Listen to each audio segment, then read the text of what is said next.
자, 오늘 수업은 한수 새 교재 받았죠? 3-5주차. 한수 교재가 3-5주차까지 해서 마무리가 되면은 교재를 좀 보여줄게. 잠깐만.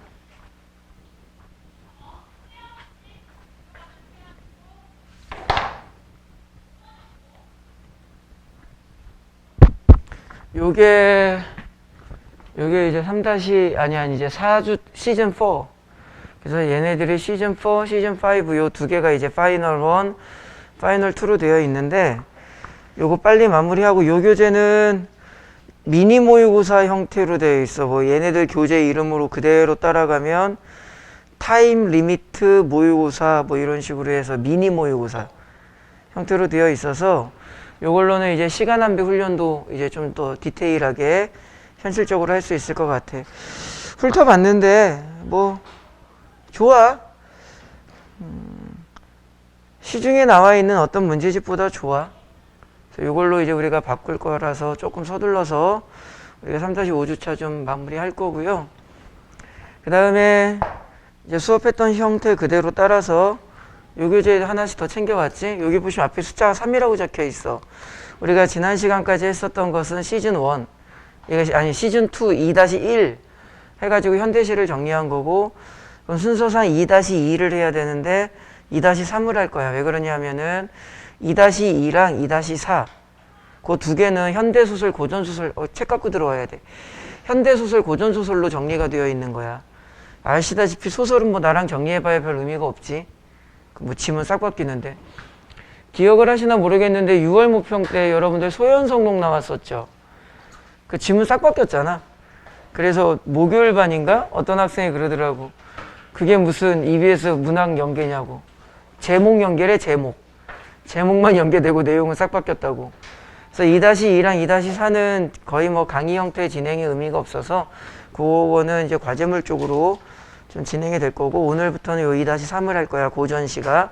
근데 고전시가는 조금 이따가 강의를 할 때 말씀을 드리겠지만, 현대시처럼 포인트를 기억하는 형태로 가시는 것보다는 독해력을 훈련하는 형태로 가주시는 게 훨씬 더 좋아. 그거는 조금 이따가 말씀드릴 거야. 그래서 고전시가 교재는 뭐 몇몇 작품들은 현대문학, 현대의 시처럼 포인트를 이렇게 정리하는 것도 있겠지만, 얘는 독해력 트레이닝 형태로 진행되는 작품이 훨씬 더 많아. 그래서 동일한 형태로 일단 오늘이랑 다음 시간까지 진행을 할 거고요. 여기 수요일반 학생들은 다음 주 수요일 수업은 화요일 3시에 하는 거 알지? 그 문자는 발송이 될 거야. 못 들은 척 하지 마. 그래? 자, 화요일 수업 원래 화요일반은 원래 시간대로 하는데 수요일반 애들 거를 화요일에 3시로 좀 올려서 진행을 할 거야. 3시에 오셔도 돼요. 땡겨서 진행하는 이유는, 나 쉬고 싶어서. 원래 여름 휴가를 목금토만 하려고 그랬는데, 집사람이, 지난주인가 지지난주에 집에 갔는데, 이게 스케줄을 다 잡았더라고. 내 휴가인데 나는 결정권이 없어. 스케줄을 딱 잡았는데, 수요일부터 수업을 빼래. 그래서, 고3 수업인데 어떻게 빼냐고 했더만은, 방학이니까 땡겨 하래. 이게 우리 집사람이 강사 출신이라서 학원 직업적 생리를 너무 잘 알아. 그래서 어떻게 빼도 박도 못하고. 일요일 수업도 없지, 고3은. 그래서 다음 주 목요일, 금요일, 일요일, 그러니까 여러분들 목요일, 금요일, 일요일 한 번은 그냥 휴강할 거야. 그리고 휴강 때 좀 밀린 과제물 하시고 다음 주 월화수에 오시면, 월화겠죠? 월화에 오시면은 여러분들 쉬는 꼴을 못 보기 때문에 과제물을 좀 받아가게 될 거야. 쉬는 꼴은 못 봐. 그건 안 돼. 내가 그 꼴은 죽어도 못 봐. 그게 비싼 돈 주고 교재 사놨는데 아깝잖아. 가지고 있으면 다 써야지. 선생님이 그 목요일 금요일 반 학생들은 요 타임에 앞 타임에 뭐 입시에 대한 이야기를 조금 해준 게 있는데, 그 뭐 그렇게 중요한 입시 이야기는 아니니까 선생님이 한 가지만 말하고 그 강의를 진행을 할게요. 여기 여러분들 이제 뭐 수시원서 쓰시느라고 조금 스트레스 많이 받으실 건데, 수시로 갈 수 있으면 무조건 수시로 가는 게 좋은 거야. 근데 나는 정시까지 간다라는 마인드로 공부를 하지 않으시면 아주 높은 확률로 그 대학 입시가 생각보다 잘 안 돼. 이것과 관련된 이야기는 수업 시간에 하도 많이 했으니까 최소한 선생님 강의를 들으시는 학생분들은 이 기준점을 잘 잡으셔야 돼. 수시로 갈 수 있는 최선의 노력을 다한다. 하지만 나는 정시까지 간다. 이 본질이 뭐냐면 전문가들마다 이제 의견 차는 있는데 10년인가 15년 후에 우리나라 대학에 뭐 적게는 30개, 많게는 70개의 대학이 없어진다고 하더라고. 지방부터 없어지기 시작을 하겠죠. 전문대기는 하지만 수원과학대라고 있습니다. 여기 수원과학대. 그래서 그 수원과학대가 올해 지금 뭐 논란은 많이 되고 있는데 나도 어제 그저께 알아서 이제 자료를 찾아봤거든.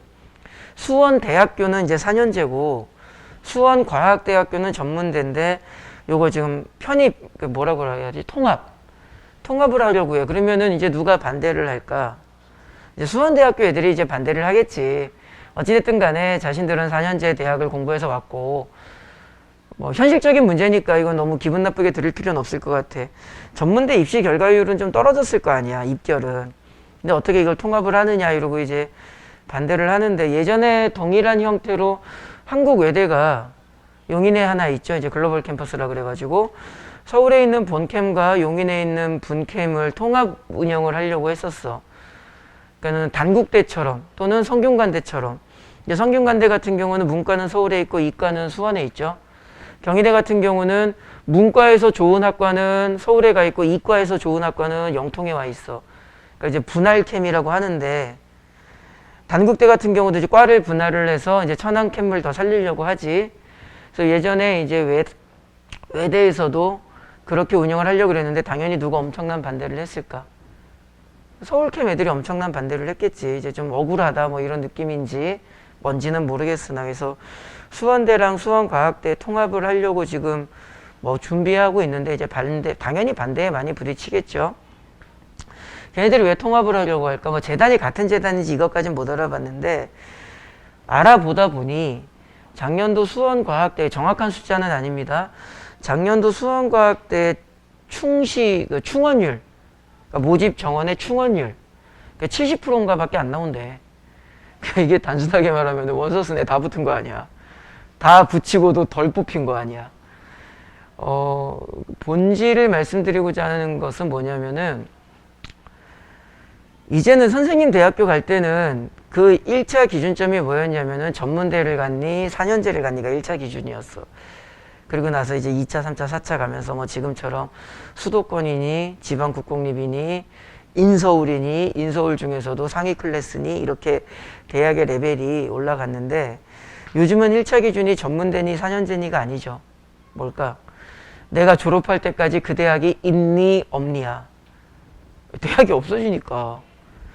지금 드린 말씀이랑 정시까지 끝까지 공부를 해야 된다라고 말씀드리는 거라서는 그 맥락을 같이 해.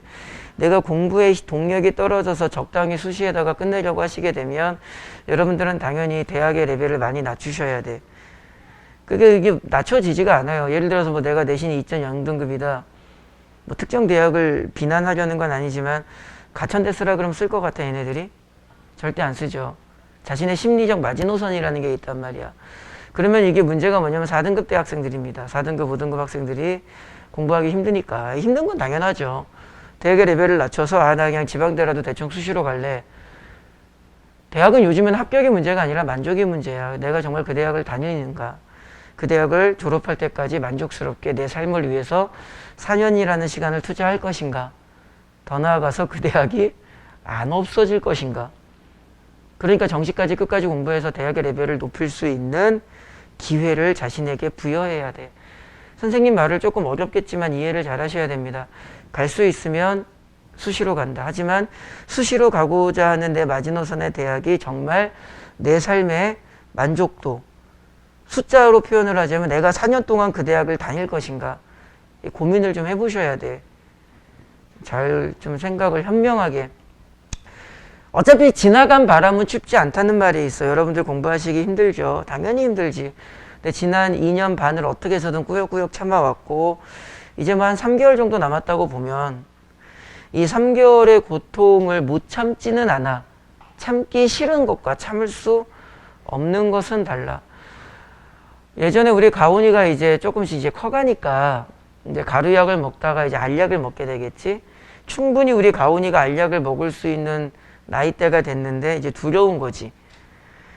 본질적인 것을 건드리고 들어가자면은 알약을 먹을 수 없는 것은 아니었어. 알약을 먹는 것에 대한 불편함과 두려움 때문이었지. 세상을 살다 보면 할 수 없어서 포기하는 것은 어쩔 수 없는 거야. 근데 하기 싫어서 자기 합리화로 외면하는 것은 자신의 삶을 그만큼 나약하게 만들어. 이 공부도 마찬가지인 것 같아. 여러분들이 지금 공부하시는 게 정말 못 참을 만큼 힘들거나 괴롭진 않아. 버틸 수 있어요. 그러니까 열심히 공부하라는 말은 안 해, 나는. 그냥 버티라고. 남은 3개월을 버티세요. 이 3개월이 버팀이 불편하다고 하여 다른 편법을 쓰면 그만큼 자신의 인생에 대한 극단적인 단어를 쓰자면은 초라함은 결국 자신의 몫이 되는 거겠지. 자, 오늘 수업은 10페이지랑 44페이지 두 개를 할 거고요. 10페이지가 비문학이고 선생님 요따가 쓸게. 여기 화면 시간 화면을 띄워드려야 되니까 요따가 쓸게.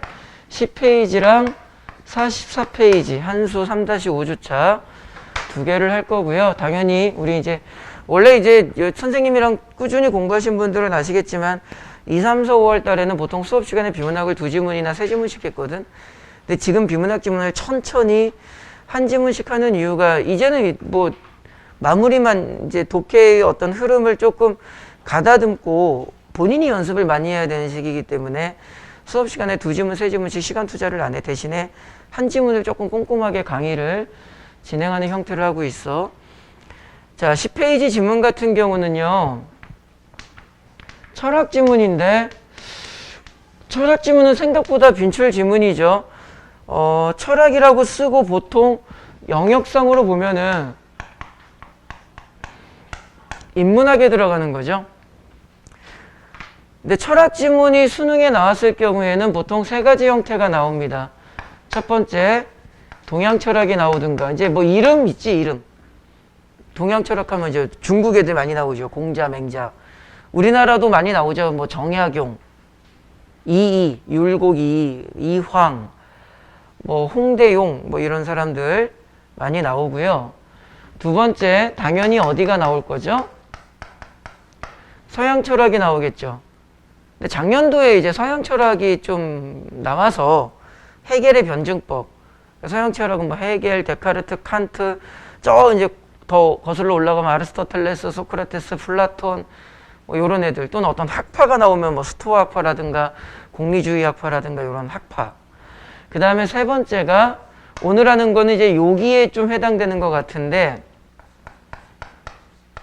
인간 삶의 어떤 가치관 또는 인간의 사유, 인간의 어떤 진짜 말 그대로 철학적인 인간의 삶이라는 것은 무엇인가, 인간의 논리와 사고는 무엇인가, 이렇게 문자로 표현하기 애매한 좀 말 그대로 추상적이고 철학적인 것들이 나오는데 오늘 하는 거는 요 부분에 해당한다고 보시면 돼. 가치관이라고 해도 되고 태도라고 해도 되겠죠. 근데 뭐 1번, 2번, 3번 중에서 만약에 올해 수능에 철학 지문이 나온다면은 2번에 해당하는 내용을 조금 그 출제 가능성을 제일 낮춰. 그러니까 순차적인 문제 때문에 그래. 작년도에 철학 지문 나왔고 작년도에 헤겔 변증법 나왔으니까 올해는 이제 굳이 나오면 동양 철학이 아닐까. 그럼 여러분들이 작년도 수능부터 많은 인간 강사라든가 뭐 나는 조금 이런 말을 잘 안 쓰는데 언론이나 이런 데서 보면은 이제 뭐 배경 지식의 중요도가 높아졌다라는 이야기들을 많이 좀 들어보셨을 겁니다. 되게 애매한 표현이에요. 그 배경 지식이 되게 중요해졌다. 그럼 뭐 우리 보고 비문학 관련 배경 지식을 공부하라고? 이걸 어떻게 공부해? 그래서 참 애매합니다. 정확하게 표현을 하면 배경 지식이 중요해졌다라는 말은 여러분들 입장에서는 와닿지 않을 텐데 강사 입장에서는 문장을 서술하는 과정에서 학생들에게 정보를 제공할 때 좀 불친절하게 제공해줘. 옛날에 아주 꼼꼼하게 설명해주면서 지문을 제시했거든. 근데 요즘에는 에이 뭐 이런 건 알겠지 이러고 넘어가 버려. 그러니까 단순하게 예를 들자면은 예전에 플라톤의 이데아라고 하면은 플라톤의 이데아론이 뭔지를 한 4-5줄 쭉 설명을 해줬다고. 근데 요즘에는 플라톤의 이데아 딱 나오면은 에이 뭐 이 정도는 알겠지 하고 이데아의 설명을 한 줄 또는 안 해주고 넘어가 버려. 그러니까 그런 의미에서 배경 지식이 좀 중요해졌다고 하는데 문제가 있죠. 우리가 배경 지식을 공부할 수는 이거 어떻게 공부해? 뭐가 나올 줄 알고. 그래서 여러분들이 내 잠을 못 자가지고 목이 너무 많이 잠겨서 어제 갑자기 우리 미르가 아빠 바다가 보고 싶어. 그리고 금요일 날 밤에 그래서 어제 차를 끌고 동해안에 경포해변을 갔다 왔는데 이 지집에 바닷가에 들어가지도 않았어. 진짜 말 그대로 발만 담고 우리 가온이는 난 떠내려가는 줄 알았어. 어디 그 미친 듯이 놀아. 그래서 야, 미래야 아빠 4시간 운전했어. 4시간. 아빠 여기 4시간 운전하고 잠도 못 자고 왔는데 야 물에도 좀 들어가고 해봐. 그랬더만 아빠는 여자를 모른대. 아니 야 해수욕장에 와가지고 물에 들어가고 안 들어가고가 그게 성과 무슨 상관이 있어. 그랬더만은 이 자기 나이 정도 되면은 이 여자가 딱 바다에 왔을 때는 이 갬성을 위해서 오는 거래. 사진만 더럽게 많이 찍더라. 그리고 왜 사진 찍을 때 이게 자기를 가지고 찍으면 왜 찍는 거야? 풍경하니? 사진작가야? 인물화는 안 찍어? 앉아가지고 뭐 이런 데서 먹는 라면이 제일 꿀맛이라고 라면 여기 라면만 계속 사러 왔다 갔다 하고 더 웃기면 미르가 라면 먹고 싶대. 알았어. 저기 매점이 있더라고. 가서 라면 사가지고 물 받아서 이렇게 모래세상 걷기도 힘들잖아. 휘청휘청거리고 들고 왔어. 좀 이따 가온이가 아빠 나도 또 갔다 왔어. 분명히 이때 우리 집사람이 옆에 있었거든. 그럼 자기도 먹겠다 그러면 되잖아. 3명을 사준대. 3번을 왔다 갔다 하는데 마지막에 우리 밀은 아빠 물 이래가지고 씨발 또 갔다 왔네. 한 번에 시키라고 한 번에. 어제 무슨 마당새도 아니고 계속 잠도 못 자고 집에 이제 오는데 8시 넘어서 출발을 했는데 비 오지게 많이 오대. 아니 고속도로 운전하는데 차선이 안 보여. 앞차에 웃겨가지고 앞차만 보고 가는 거야. 앞차 불빛만 보고 내 차선이 안 보이니까.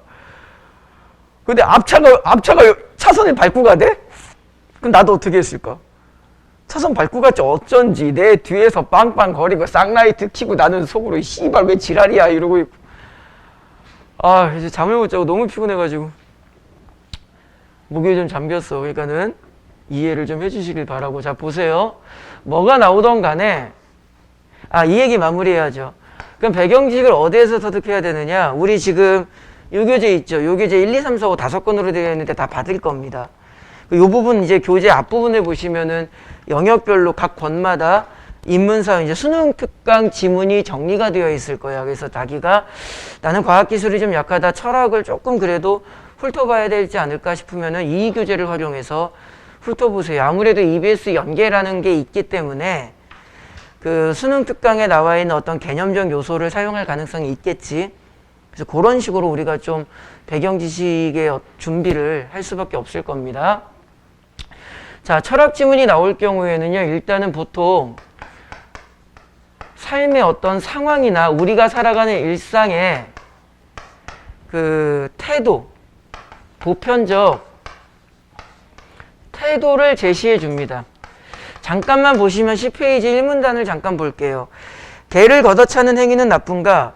우리가 세상을 살아가는 과정에서 뭐 개나 돌을 걷어차는 이 행위에 대해서 우리가 어떻게 생각을 해봐야 되느냐? 그러니까 삶의 상황이나 우리의 태도를 제시해주고 거기에 대한 철학가의 철학적 접근을 합니다. 그러니까 어떤 학자의 견해나 뭐 이론 등등이 나올 수 있겠죠. 그때 두 가지를 좀 신경 쓰셔야 돼. 요 학자의 견해가 나왔다라는 것은 플러스 뭐가 따라 나올 것입니다. 근거가 따라 나오고 언제나 견해와 주장은 근거. 그 다음에 하나 더 자신만의 어떤 사상이나 자신의 가치관에 대해서 이야기를 해야 되기 때문에 낯선 용어를 사용할 수 있는 가능성이 있죠. 되게 단순하게 말씀드리면 플라톤이 이 세상의 본질에 대해서 이야기를 할 때 이데아라는 자신만의 용어를 사용하잖아.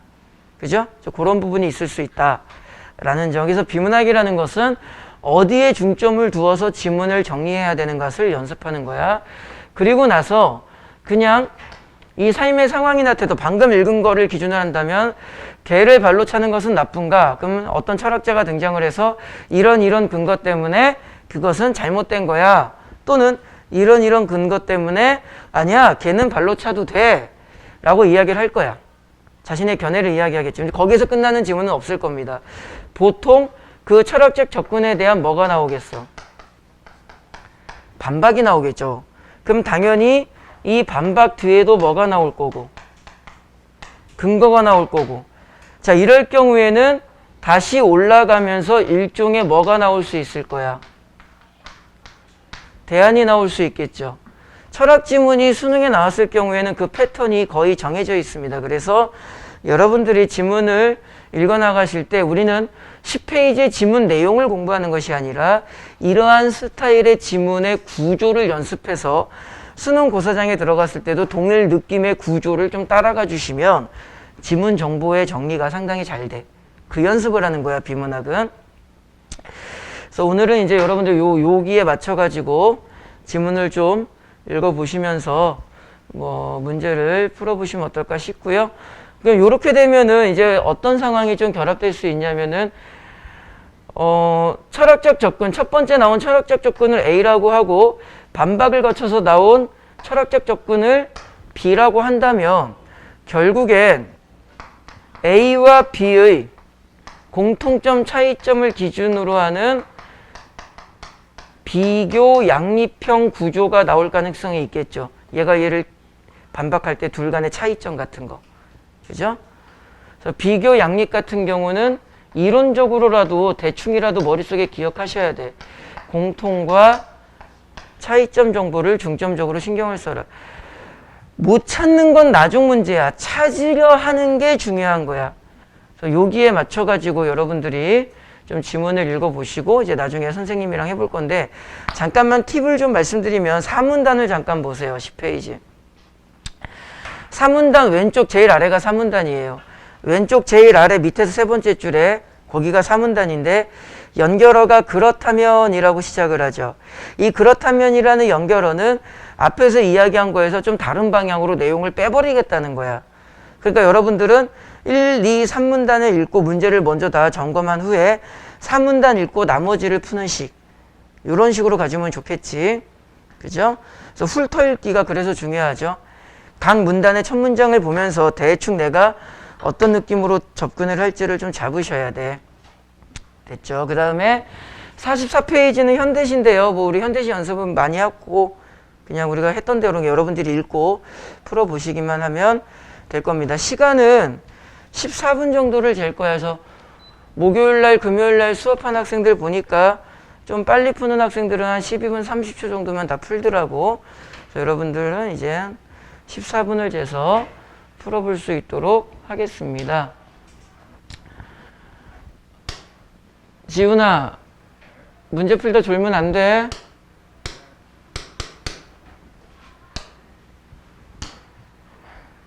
(14분을) 할 거야.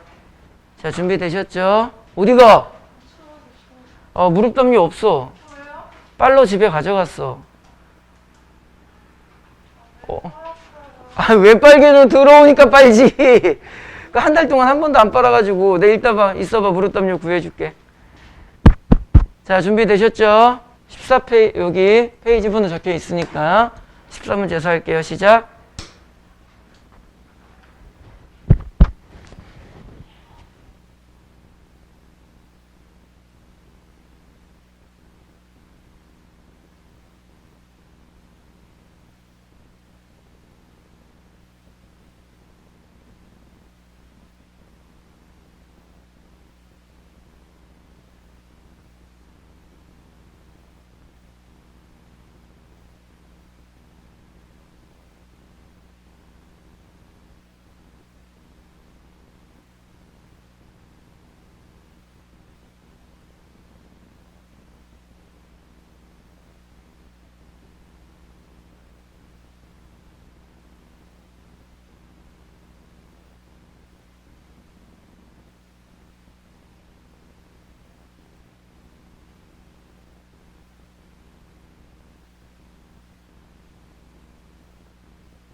시간이 다 됐네. 자, 같이 좀 볼게요. 10페이지, 이거 파일을 안 열어놨네. 잠깐만. 어디 갔지?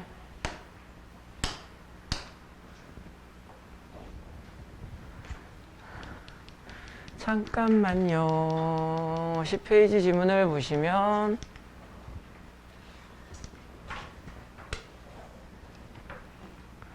지문 내용이 어렵지 않아서 이제 목요일이랑 금요일반 수업을 할 때는 뭘 좀 칠판을 활용하면서 했는데 그냥 이 상태에서 간단히 할 수 있을 것 같아.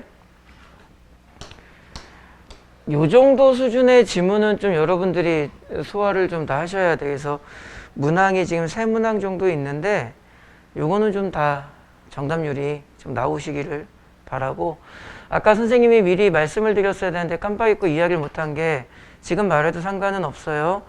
선생님 좀 이따가 뭐 1번이나 2번 선지 같은 거, 2번 문항 선지를 접근할 때 이야기할 건데, 철학 지문은 다른 영역도 마찬가지지만 철학 지문 같은 경우는 특히 어려운 단어를 쓰자면은 추론, 쉬운 단어를 쓰자면은 양면, 추론 또는 양면적 느낌의 선지가 많아.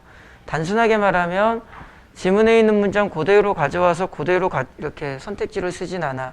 약간 어떤 느낌이냐면은 지문을 읽으셨을 거니까 뭐 자세한 건 좀 이따 살펴볼 거고요.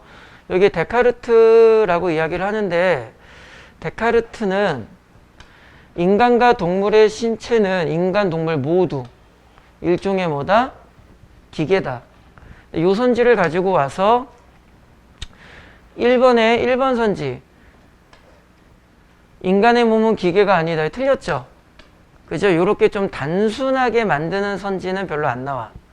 약간 어떤 느낌이 나오냐면은 여기 이제 반면이라는 연결어가 있었고요. 어딘지 찾을 수 있지? 이문단이야. 반면 어디 갔니? 칸트 어딨니? 칸트는 뭐 잘못됐대. 그러니까는 이제 좀 이따 읽겠지만 데카르트랑 칸트는 약간 충돌나는 지점이 있는 거지. 그래서 칸트는 그러면 안 되는데, 왜 그러면 안 되냐면은 이게 뭐가 되는 거야? 주장에 대한 이유, 근거가 되는 거지. 개새끼 함부로 발로 뻥뻥 차면 그 사람은 누구도 찰 거다. 사람도 찰 거다. 그런데 그 부분을, 그러니까 이 부분은 여러분들이 충분히 이해가 되셨을 거야. 그거를 어디에다가 1번에 2번 선지 보면은 인간의 품성, 요거로 이제 바꿔보면은 이제 동물을 발로 뻥뻥 차는 그 품성은 동물을 대하는 태도에 따라 뭐 할 수 있다? 달라질 수 있다. 그러니까 동물을 뻥뻥 차면 누구도 뻥뻥 찰 거다. 사람도 찰 거다. 그러니까 여기에 나와 있는 그 내용을 2번 선지로 넘겼죠. 그러니까 요 느낌을 말하는 거야. 아까 선생님이 말한 추론형 선지라는 것은 요 정도 느낌. 정말 무슨 뭐 코난이 픽 해가지고 범인 잡듯이 막 숨겨진 막 보이지도 않는 어떤 정보를 가지고 답을 찾아라, 그런 건 아니야. 그래서 1번의 답이 2번이고 2번 선지의 느낌을 기억하시면 철학 지문에서 우리가 선택지가 어떤 느낌인지를 알게 돼. 이거를 좀 미리 준비를 하셔야 됩니다. 이런 심리적 준비를 하지 않으시면 여러분들이 그 고사장에 들어갔을 때 우리의 간절함이 너무 위로 올라오는 거예요. 어떤 간절함? 그냥 내가 기억하고 있는 거, 지문에 나와 있는 게, 지문에 나와 있는 표현이 그대로 선택지에 나오기를 바라는 그 간절함. 그 간절함이 너무 크다 보면은 2번 유형의 선택지가 안 보여. 항상 기억을 하셔야 돼. 철학 선택지는 조금 해석을 해서 푸는 느낌이 있다. 그래서 1번 답이 왜 2번인가? 요 정도 수준밖에 안 될 거니까 좀 그 부분을 잘 기억을 하시고, 지문 내용을 간단히 보시면 일단은 아까 말씀드렸듯이 무엇을 드린 거야? 상황을 준 거야. 우리가 세상을 살아갈 때 어떤 철학적 태도를 가지고 살아가야 되는 것에 대한 문제적 상황을 둔 거야. 찰래 말래. 그때 당연히 지문의 내용은 차도 된다, 안 된다, 기준점이 있어야겠죠. 그 기준점을 잡아주는 용어가 나왔고요. 다시 말하면 이 도덕적 지위에 따라서 이제 뒤에 이어지는 내용은 발로 차는 행위가 가능 또는 불가능. 그러니까는 차도 돼, 아니야, 사면 안 돼의 기준어휘가 되겠죠. 이거를 우리가 좀 더 추상적으로 강의를 한다면 선생님이 예전에 많이 말씀드렸던 것, 비문학 지문을 읽을 때 1문단에 나와 있는 개념어는 정말 중요하다. 그 정도 생각은 하고 읽어야죠. 못된 말 한 말씀만 드리면은 비문학을 어려워하는 학생들의 공통분모가 있어. 그게 뭐게? 읽기만 해.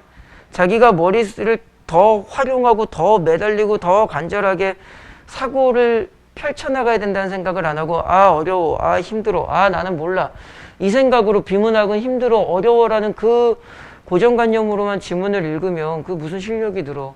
어떻게 해서든 공부라는 것의 본질은 내가 못하는 것을 내가 할 수 있는 것으로 바꾸기 위한 간절한 발버둥이야. 근데 발버둥을 안 치고 있으면 어떡해. 그래서 이제 그 다음을 보시면 요걸 잠깐 볼까요? 도덕적 지위가 누구에게만 있다? 인간에게만 있다. 그러면은 이제 그 기준이 도덕적 지위니까 요거를 이제 수업의 편의상 선생님이 A라는 입장으로 딱 놓고 본다면 A 입장에서는 발로 차는 건 가능해, 불가능해? 가능해. 그죠? A 입장에선 가능하잖아. 용인된다. 지훈아 무슨 말인지 모르겠니? 도덕적 지위가 누구에게만 있어? 인간에게만 있어. 그럼 돌멩이를 걷어차는 건 가능해, 불가능해? 가능하다고. 응? 이해됐어? 야, 이걸 이해시키고 나발이고 그냥 써있는 걸 읽은 거야. 도덕적 지위가 인간에게만 있다는 입장. 어떤 사람이, A라는 사람은, 등신아, A라는 사람은 도덕적 지위는 누구만 가지고 있다고 보는 사람이야. 인간만 가지고 있다고 보는 사람이야. 그러니까 이 사람은, 이 A의 입장에 있는 사람은 돌멩이건 개새끼건 발로 차도 돼, 안 돼? 안 돼? 어우, 씨! 아니, 거기까지 안 갔잖아. 여기까지 읽는 만큼만 따라오라고. 여기까지만 보라고. 가상에 어떤 사람이 있다고 쳐봐. 되지? 근데 여러분들이 집중하셔야 되는 거는 이 부분이죠. 하지만 조건 정보가 나온 거지. 우리 법주문 할 때랑 똑같지. 뭐라면은 그것이 소유물이라면은 요 부분 용인된다? 용인되지 않는다가 뭐 한 거야? 충돌났죠. 그럼 충돌났다라는 것은 그 기준점을 잡아주는 핵심 단어가 있다는 거야. 그게 바로 어떤 단어가 된 거야? 소유물이죠. 그러니까 여러분들이 기억하셔야 되는 가장 중요한 단어는 소유물. 발로 차도 되지만 누군가의 소유물이면 차면 된다, 안 된다? 그게 개새끼건 돌멩이건 똑같은 거야. 그죠? 그리고 그 소유물이라면은 이제 하나를 단어를 더 찾는다면 뭐가 되는 거야? 간접적 도덕적 지위가 있는 거야. 자, 길거리 걸어가는데 개새끼가 있어. 발로 차면 또 돼, 안 돼? 아직은 모르는 거지. 그게 그냥 아무런 주인이 없는 개새끼야. 그럼 차도 돼, 안 돼?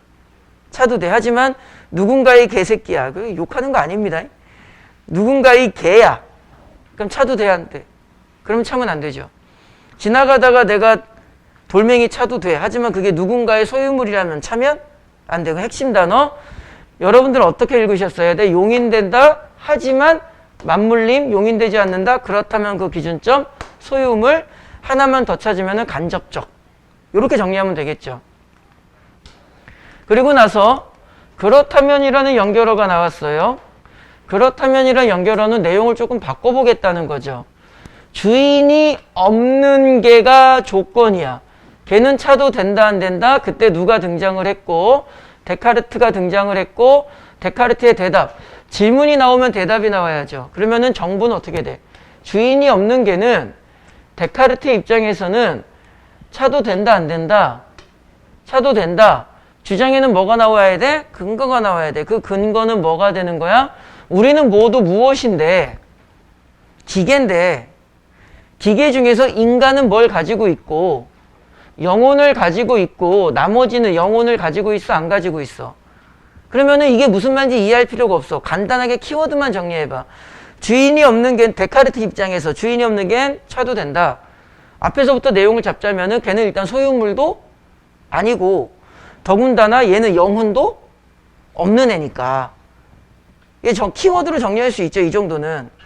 근데 그 뒤에 연결어가 뭐가 나왔나 보니까 뭐가 나왔어? 반면이라는 연결어가 나왔죠. 항상 기억하셔야 됩니다. 반면이라는 연결어는 선생님이 상당히 중요시 여기는 정보를 찾아낼 때 많이 써. 우리는 어떻게 공부하기로 했어? 반면이라는 연결어는 언제나 별표. 이렇게. 반면 누구는? 칸트는 이미 우리는 그 정보를 찾았다. 데카르트는 주인이 없으면 차도 된다고 말했어. 반면 칸트는 당연히 답은 나온 거야.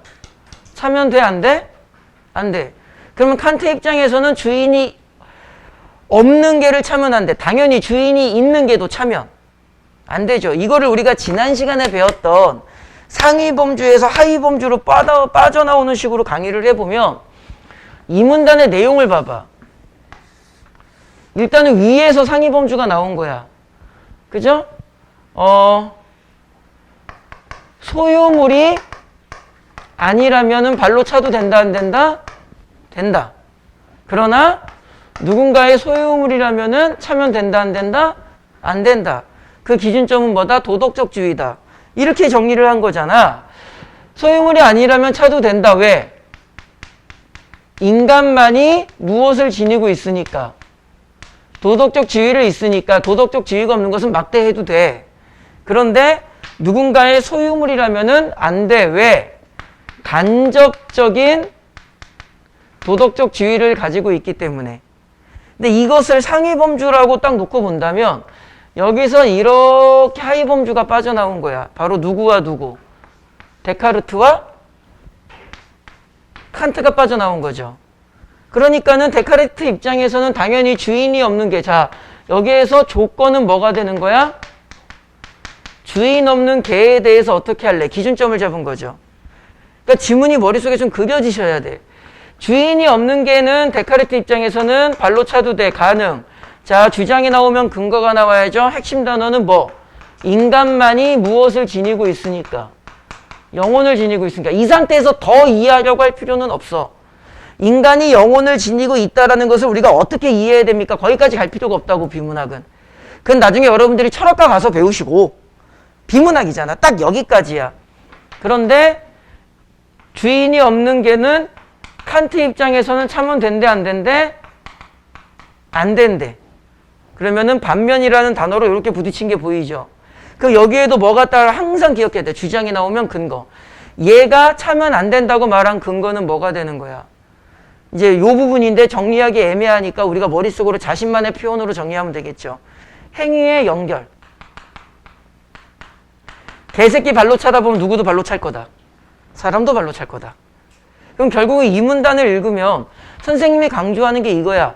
핵심어를 기준으로 지문을 단순화시켜라. 일단 여기까지가 돼야 3등급대가 흔들림이 없이 만들어지고, 이 상태에서 조금 디테일한 정보라든가 정보와 정보를 연결시키는 사고력을 발휘하면 그게 2등급. 1등급은 고사장 가서 하나님한테 기도하면서 받아야 돼. 1등급과 2등급은 실력 차이가 없어요. 그래서 우리의 목표는 뭐다? 누군가는 흔들림 없는 3등급, 누군가는 흔들림 없는 2등급이 목표야. 1등급은 그날 결정됩니다. 예전에 누가 물어보더라고. 선생님도 수능 보러 가면 1등급 나오나요? 긴가민가 해. 솔직히 나도. 이게 지문 하나 페이스 꼬여버리면 3-4문제 다 털리는데.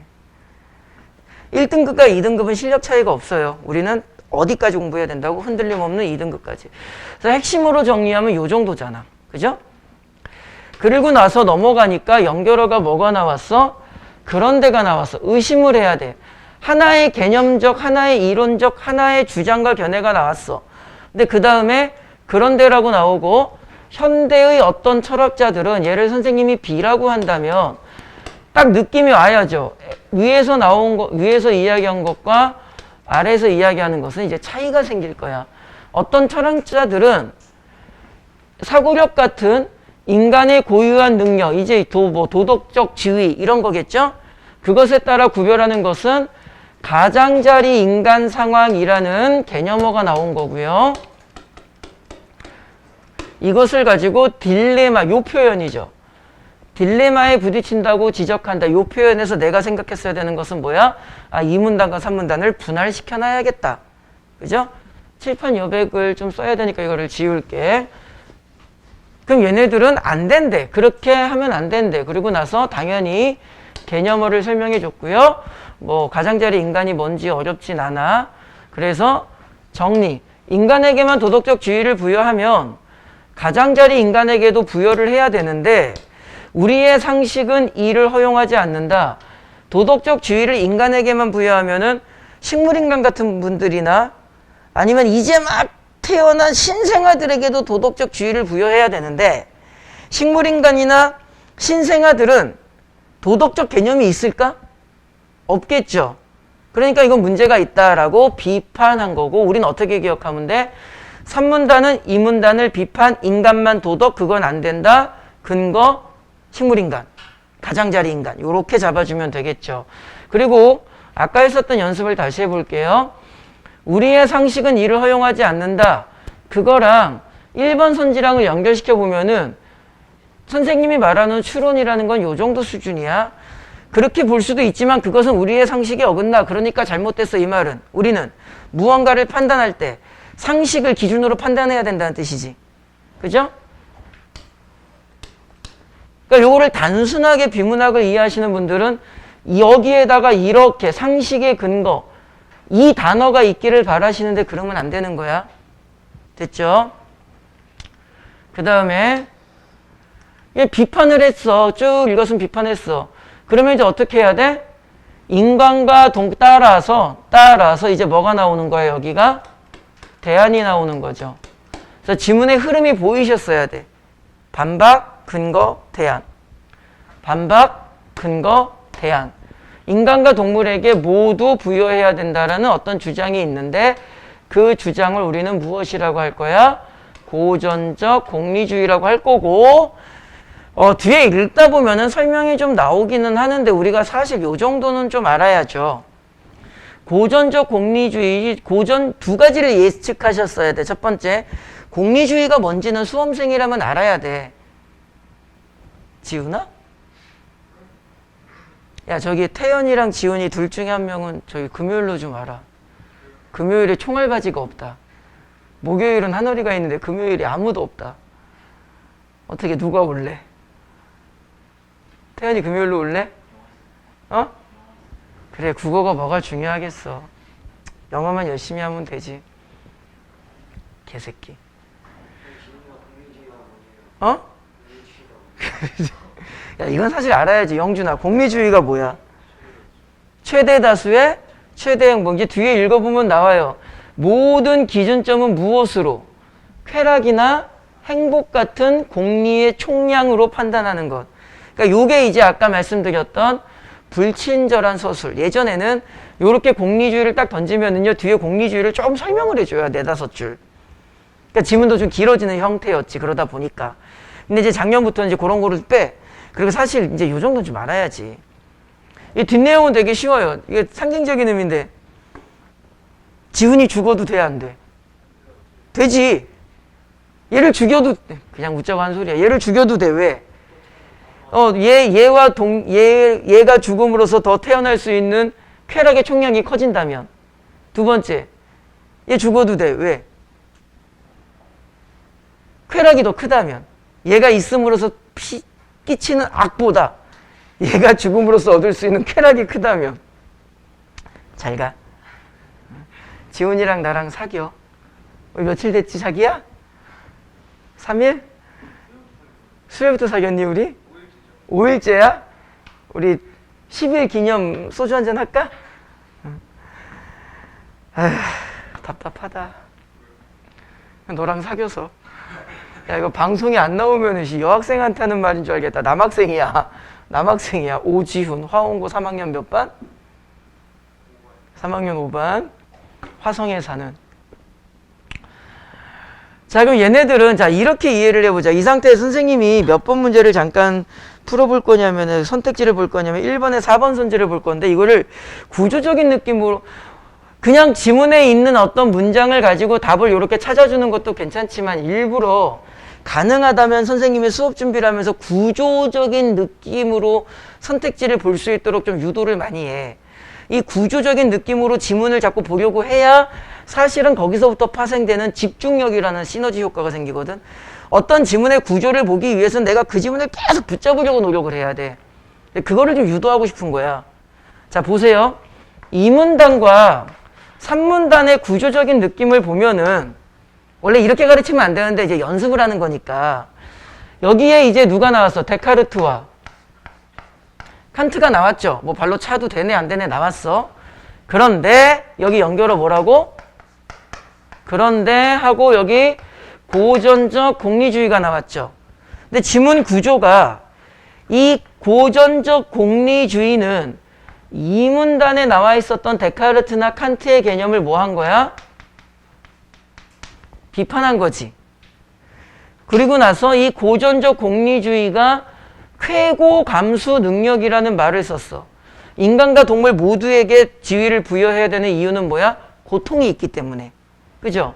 얘네들이 쾌고 감수 능력이라는 단어를 썼어. 그러면 구조적으로 보면 요 쾌고 감수 능력이라는 단어는 고전적 공리주의를 뒷받침하는 단어고 고전적 공리주의는 데카르트나 칸트를 뭐 한 거니까?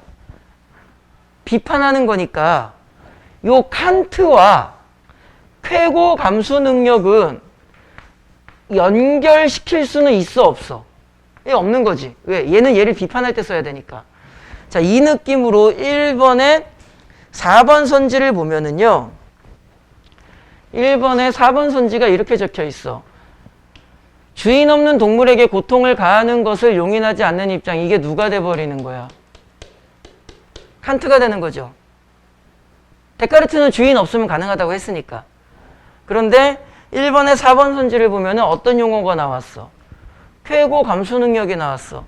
칸트와 쾌고 감수 능력을 연결시킬 수는 없어. 근데 개인적으로 사실 1번에 4번 선지는 좀 논란이 될 것 같아. 그냥 설명을 하려고 이렇게 하긴 했는데 그게 어떤 부분에서 어떻게 논란이 되는지를 설명하면 괜히 수업이 복잡해지니까 그냥 여기에 맞춰서 강의를 하면 어휘를 나누어서 구조를 보면 칸트와 쾌고감수 능력을 연결시킬 수는 없죠. 쾌고감수 능력은 칸트를 비판할 때 쓴 단어니까. 됐죠? 이게 좀 애매하긴 합니다. 사실 1번에 4번 선지는. 그냥 넘어갈게요. 자, 그러면 이제 2번에 5번 선지도 우리 봤어. 도덕적 지위에 차이가 있다. 요 문장의 핵심 정보죠. 고통을 느끼는 인간과 느끼지 않는. 문장을 잘 봐. 인간과 동물에게 모두 도덕적 지위를 부여해야 된다 그랬는데 왜 차이가 있다고 말하지? 아, 선택지의 조건 정보가 다르구나. 여기에서의 선택지 조건 정보는 고통을 느끼는, 고통을 느끼지 않는 요 차이점을 찾았어야지. 그냥 단순하게 요 문장만 가지고 인간과 동물에게 모두 있어 이 문장만 가지고 5번은 맞잖아요 하면 안 되죠. 선택지의 조건이 다르지. 쾌고 감수 능력을 기준으로 봤을 때 느끼지 않을 경우에는 상관이 없는 거야. 됐지? 그래서 사실 2번의 답이 3번인데 뭐 개인적으로 문제가 마음에 들진 않아요. 가장자리 인간의 도덕적 지위를 부정하는 게 아닙니다. 고전적 공리주의 입장에서는 가장자리 인간의 이 도덕적 지위를 부정하는 게 아니라 그게 대체가 되느냐 안 되느냐의 문제야. 아까 그래서 우스갯소리로 그랬잖아. 지훈이 죽어도 돼 안 돼? 죽어도 된다고. 대체할 수 있는 쾌락이 있다면 왜? 거기에 도달하다. 그쪽으로 모이다. 깔때기. 자, 여기서 수많은 뭐 여러 가지 이야기가 있겠지. 그 이야기가 한 곳으로 모이지. 그때 여기로 귀결된다. 한 곳으로 모이다. 선생님 수업은 여러 가지 이야기, 미르 이야기도 하고 가온 이야기도 하고 오지훈 뭐 등신 막 얘기하지만 결국엔 오지훈 바보로 귀결된다. 한쪽으로 모이다. 됐니? 여러분들이 공부하는 수많은 것들은 어디에 귀결되는 거야? 대학 입시에 귀결되는 거지. 됐죠? 1번, 2번 문제 이렇게 간단하게 보고 선택지 느낌도 우리가 좀 살펴봤고요. 양면 선택지 하나만 확인을 해볼까요? 여기 꼭대기 지문을 보시면 즐겁게 살다가 고통 없이 죽으면은 괜찮죠. 고통이 없이 죽으면은. 쾌락만 생긴 거니까. 그죠? 그럼 육식을 먹어도 됩니다. 요 선택지랑 2번에, 고객님, 2번에 4번 선지를 보시면은 동물이 도설 과정에, 자, 조건을 바꿨지. 양면시켰어. 무엇을 느끼면. 그러면 안 되지. 고통 없이라고 되어 있는데 고통이 느껴지면 요건 뒤집혀야지. 그러니까 육식은 허용될 수 없다. 얘는 맞는 선택지가 되겠죠. 그죠? 이런 것을 우리가 양면이라고 하는 거지. 됐죠? 그 다음에 3번 문제를 잠깐 보시면은 일단 여러분들이 여기에서 딱 신경 쓰셨어야 되는 게 아까 지문은 무슨 공리주의였죠? 고전적 공리주의였죠. 그러니까 얘는 쾌락의 총양을 중시 여겼고요. 그죠? 그 양을 늘릴 수만 있다면 무엇이 가능하다고 한 거고요. 대체가 가능하다고 한 거여서 간단하게 말하면 그때 여러분들이 이 지문을 읽으셨을 때 어디에 신경이 쓰셨어야 되냐면은 이 단어야.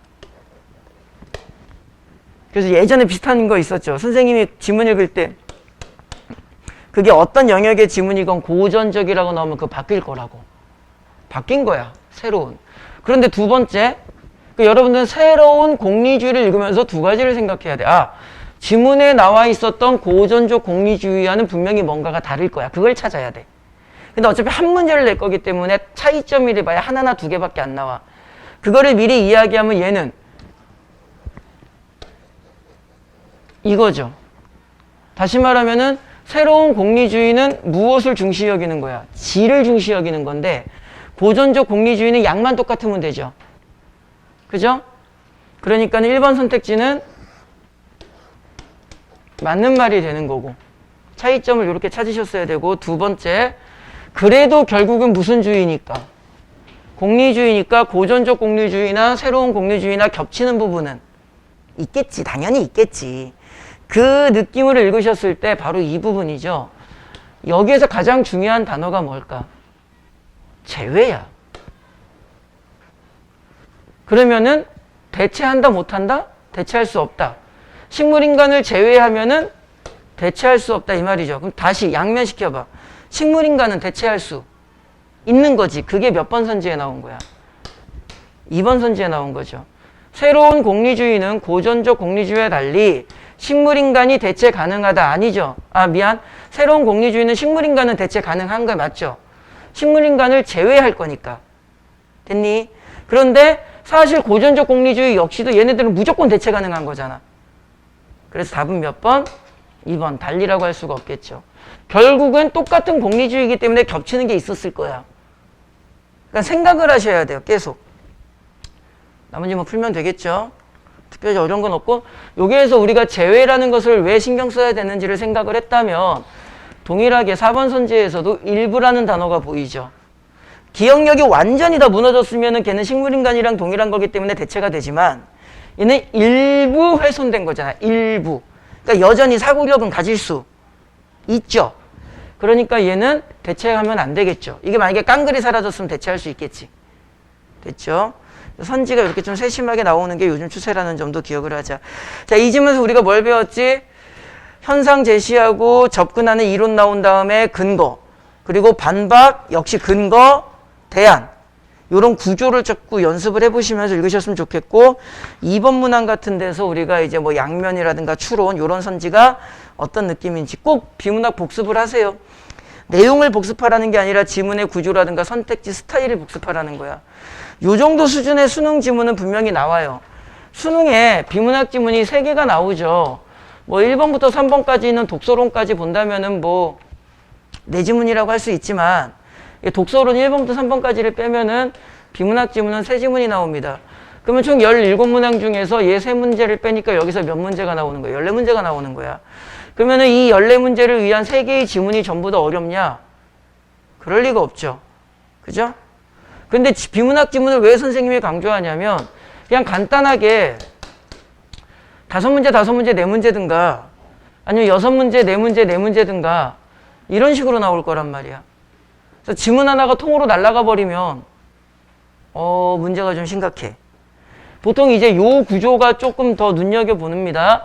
여러분들 이렇게 가나 지문 2개 나오는 비문학 있죠. 이제 그 상태에서 6문제 박아버리고 나머지 4문제. 그런데 이 3개의 지문이 정말 전부 다 어려울까? 그렇지 않아. 한 지문이 어려워. 한 지문. 그러니까 한 지문은 우리가 3, 4등급, 4, 5등급 학생들은 좀 포기한다고 치더라도 나머지 2지문 정도는 충분히 핵심어 기준으로 지문 구조만 잡으시면 풀 수 있어. 지금 여러분들이 10페이지에 이 지문의 수준은 분명히 수능에 요 정도 수준의 지문이 나와. 기억을 하셔야 돼. 비문학이 무조건 어렵게만 나오지는 않는다. 할 수 있어. 못한다 그러면 진짜 못해요. 자, 그 다음에 현대시 잠깐만 살펴보고 이제 수특 정리를 할 건데 44페이지 간단하게만 볼게요. 이제 우리 현대시 그동안 많이 했고 또 EBS 연계교재도 많이 정리를 해서 선생님이 오늘 이 작품을 통해서 간단히 보여드리고 싶은 거 2가지야. 첫 번째, 간단히 정리하고 논리성으로 풀어라. 그것만 확인할게. 딱 포인트만 잡아서 강의를 할 거야. 여기 보시면은 고양이 고양이인 줄도 모르면서 까치밥을 따려는 애들이 있죠.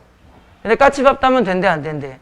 그러면 제목이 화면에 안 나오지만 제목이 까치밥이니까 까치밥이라는 시어는 긍정어일까 부정어일까? 긍정어겠죠. 그걸 따지 말아야 되니까. 근데 그걸 누가 따려고 그랬어? 서울 조커 아이들이 따려고 그랬으니까 애들은 안 좋은 애들이야. 그 다음에 그것은 무엇은 까치밥은 따뜻한 수식어가 긍정이잖아. 그것은 따뜻한 등불이었어. 그러니까 우리 인생에 되게 중요한 거야. 그러니까 따면 돼, 안 돼? 안 되는 거야. 그 다음에 여기 보시면은 철없는 조카 아이들이요 라고 또 나왔죠. 그죠? 그러니까는 요거 3번, 31번 답 2번이라는 건 조금 이따 더 확인할 거고. 여기를 잘 보세요. 할아버지가 뭘 걸고 가셨니? 돌아가시면서. 무덤 속을 걸어가셨다. 이건 돌아가셨다는 뜻이 되겠지? 뭘 걸고 가셨니? 그 집신을 걸고 가셨는데 그럼 맥락상 이 집신과 무엇을 까치밥을 같은 맥락으로 봐야지 새로운 맥락으로 볼 필요가 없죠. 시니까 여러 가지를 이야기하지 않을 거란 말이야. 그 다음에 논리성으로 보라는 말은 그 까치밥이 외로운 길손의 길보시가 되고 연결. 길보시가 뭔진 몰라도 돼. 그냥 집신이 길보시가 됐으니까 좋은 거겠지. 2번째,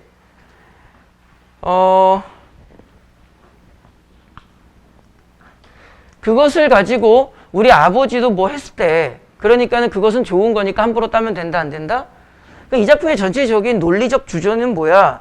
서울 조카 아이들아 그 까치밥 따면 된다 안 된다? 안 된다. 그것은 되게 중요한 무언가야. 까지만 이해를 하면 예를 들어서 몇 번 문제를 보실 거냐면은 32번에 이제 선택지에 생각을 해보자. 까치밥은 아시면 더 좋아. 새들을 위해서 남겨놓는 거야. 근데 모르더라도 집신과 까치밥이 연결되는 논리성은 있겠죠. 할아버지가 집신을 걸어놓으니까 다른 사람들이 썼지. 그때 우리는 논리적으로 그걸 뭐라 그래? 나눔이라고 하죠. 그죠? 그래서 답은 몇 번? 2번 요렇게 되는 1번 요렇게 되는 거고 조금 뭐 더 자세하게 설명할 수 있지만 간단하게 포인트만. 그럼 잘 봐. 칠판을 보면은 칠판을 보면은 미치겠네. 칠판을 보면은 야! 칠판을 보면 누가 이기나 보자. 칠판을 보면은 내가 졌어. 까치밥에서 어디로 넘어왔어? 그것은 따뜻한 등불로 넘어왔죠. 야, 이거 잘 봐봐. 논리성이라는 게 이런 느낌이에요.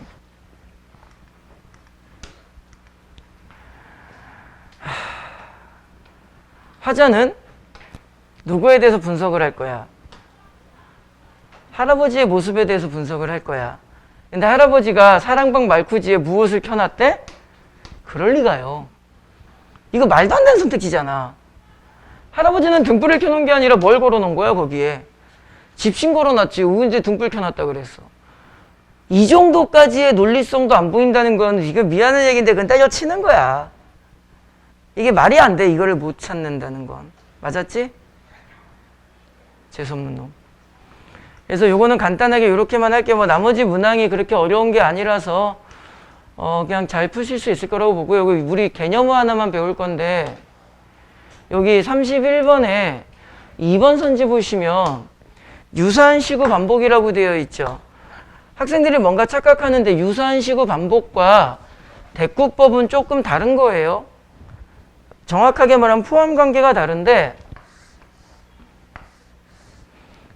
자, A라는 문장이 있고 바로 연이어서 그게 뭐 이렇게 위아래로 연이어 있던 한 줄에 연이어 있던 상관없어. 유사한 문장 A'이 반복되면 얘는 무슨 법이 되는 거야? 얘는 대꾸법이 되는 건데, 이거를 바꿔서 어떤 B라는 문장이 있고 새로운 느낌의 문장이 나온 상태에서 다시 아까 있었던 B'이라는 유사 문장이 간격을 벌려서 반복됐다면은 얘는 대꾸법이라고 해, 안 해? 얘는 안 합니다. 결론. 대꾸법이라는 것은 문장이 나란히 반복되어야 돼. 연달아서. 대신에 어찌됐든 간에 대꾸법이건 대꾸법이지 않건 간에 얘는 유사, 구조, 반복이라는 맥락에서는 접근할 수 있겠죠.